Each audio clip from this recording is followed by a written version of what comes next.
Gee whiskers. Yeah. I mean, I like doing jobs where I get to wear a lot of makeup and kind of transform physically and everything. So when this came along and I met George, and I was really inspired by meeting him and his ideas for this. Although we couldn't read the script when we were auditioning, and then after I got the part, there was kind of a comic book sort of script originally that I went to the lawyer's office to read. And I was flicking through it, and I saw kind of a cartoon image of my character, and I was like, whoa, okay, this is going to be quite different. And it evolved a little bit from that throughout the process of the film, but it's exciting. You know, when you get to transform like that, it kind of makes your job a lot easier because you look so different. It's amazing how much appearances change people's opinions of you. Like even shaving my head, like suddenly there was like this thing where people would be slightly. I mean, I'm not a very intimidating person, but there'd be like a slight more intimidation, even on the streets in London and stuff. I'd be like, people would be a bit more wary of you just because you had a shaved head. I was like, it's quite odd.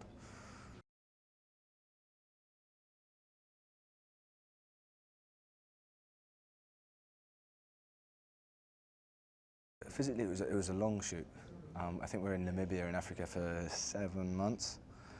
So you know, when you're going into that, you know it's going to be a long shoot, and you kind of pace yourself a little bit. You kind of don't, you know, some shoots are only 20 days, 25 days, so you can really fling everything you've got at it, and then you're like, all right, I'm out, and then you're burnt out. But with things like this, you have to kind of conserve energy a little bit and just make sure that you make it to the finishing line. Also, it's an exciting world to go into. Suddenly you're in the desert in Africa, and there's all these vehicles around you, and you're kind of there with a new family, a huge family.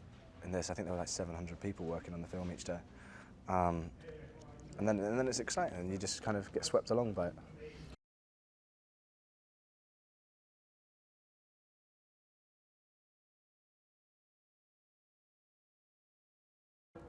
I don't know.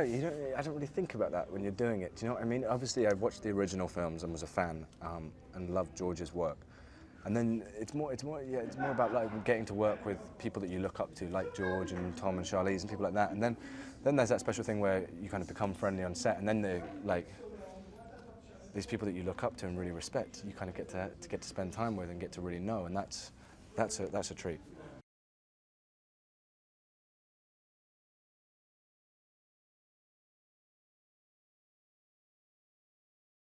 George created this whole kind of post-apocalyptic world and environment, and he pays such attention to detail with everything he does, but also he's kind of in amongst that. I don't know if you've ever read Guns, Germs and Steel or any of those sorts of books kind of about humanity and how we evolve and all these things, but he's kind of got a lot to say about, you know, people, humans, and kind of our condition and what's going on and how we survive, essentially.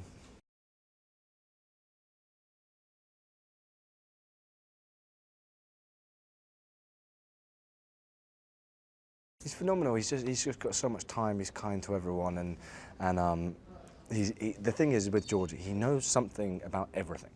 And he's got the best memory. He'll sit there and you'll be like, oh, what was going on with?